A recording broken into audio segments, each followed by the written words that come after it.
বন্ধুরা, আজকে আমি তোমাদের জন্য আবার একটা ছোট্ট নতুন ভিডিও নিয়ে চলে এলাম।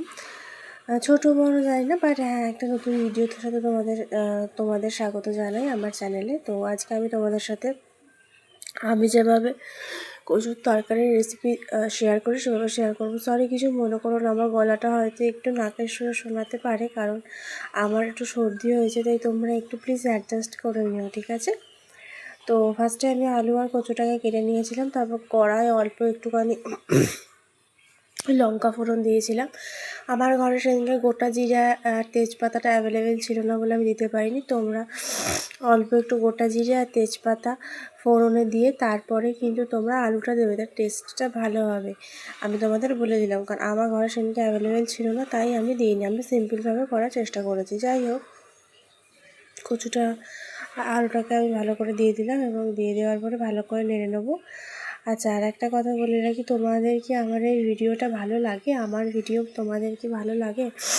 যদি ভালো লাগে তাহলে কাইন্ডলি বলো হ্যাঁ ভালো লাগছে। যদি ভালো না লাগে তাহলে এটাও বলো না ভালো লাগছে না। মানে এমন নয় যে আমি বলছি বলে ভালো বলতে হবে না। সবার ভিডিও ভালো লাগে না। আমিও অনেক ইউটিউবারের ভিডিও দেখি, আমার কারোর ভিডিও ভালো লাগে, আবার কারোর ভিডিও ভালো লাগে না। কিন্তু আমি তাও তোমাদেরকে জিজ্ঞাসা করছি, কাইন্ডলি তোমরা জানিও যে তোমাদের কি আমার ভিডিও ভালো লাগে। তো যাই হোক, আমি এখানে আলুটাকে আর কচুটাকে প্রায় মিডিয়াম আছে 7 থেকে 8 মিনিট ভেজে নিয়েছি। ভেজে নেওয়ার পরে এখানে হলুদ গুঁড়ো, জিরে গুঁড়ো, নুন, চিনি, ধনে গুঁড়ো আর আদা বাটা দিয়ে এটাকে খুব ভালো করে নাড়িয়ে নেব। আচ্ছা, তোমরা এতে অল্প একটু লঙ্কা গুঁড়ো দিতে পারো, আমি লঙ্কা গুঁড়োটা স্কিপ করেছি, আমি দিইনি।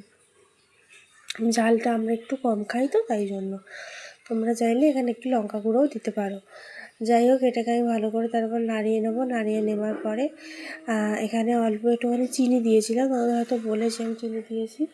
তো যাই হোক, যেটা বলছিলাম যে তো যদি ভালো লাগে তাহলে বলো কেমন লাগছে, তাহলে আমি তোমাদেরকে আরও নতুন নতুন ব্লগ শেয়ার করবো। আর একটা কথা, তোমাদেরকে আমার ভিডিও এরকম রান্নার ভিডিও ভালো লাগে, না ডেলি ব্লগিং ভিডিও ভালো লাগে, নাকি কোনো খাবার ভিডিও সেটা ভালো লাগে, সেটাও কাইন্ডলি জানিও। তোমাদের যেটা মনে হয় ভালো লাগছে সেটা বলো, তাহলে আমিও খুশি হব। কারণ আমি চাই যে তোমরা আমার যারা সাবস্ক্রাইবার আছে তাদের যেটা ইচ্ছে সেটা আমাকে জানাক, তারা কীরকম ভিডিও দেখতে চায়। আমি চেষ্টা করবো সেরকম ভিডিও তোমাদের কাছে শেয়ার করার বা প্রোভাইড করার।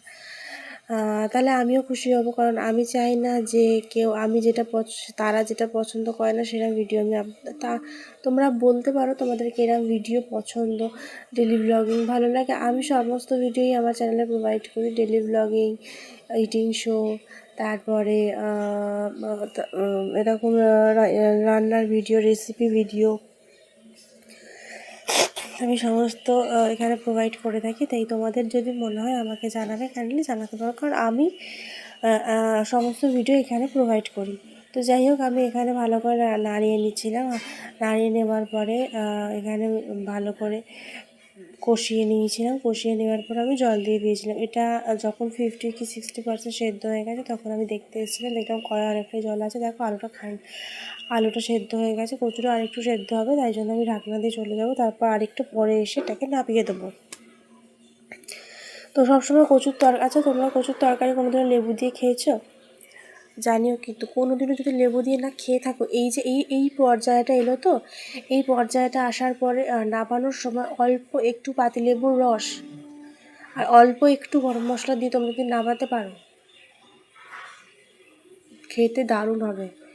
গরম মশলাটা না দিলেও চলে, শুধু পাতিলেবুর রস দিয়ে তোমরা যদি নামাতে পারো। পাতিলেবুর রস দিয়ে কিন্তু বেশিক্ষণ ফোটাবে না, জানো তো? পাতিলেবুর রস দিয়ে একদম বেশিক্ষণ ফোটাবে না, অল্প ফোটাবে।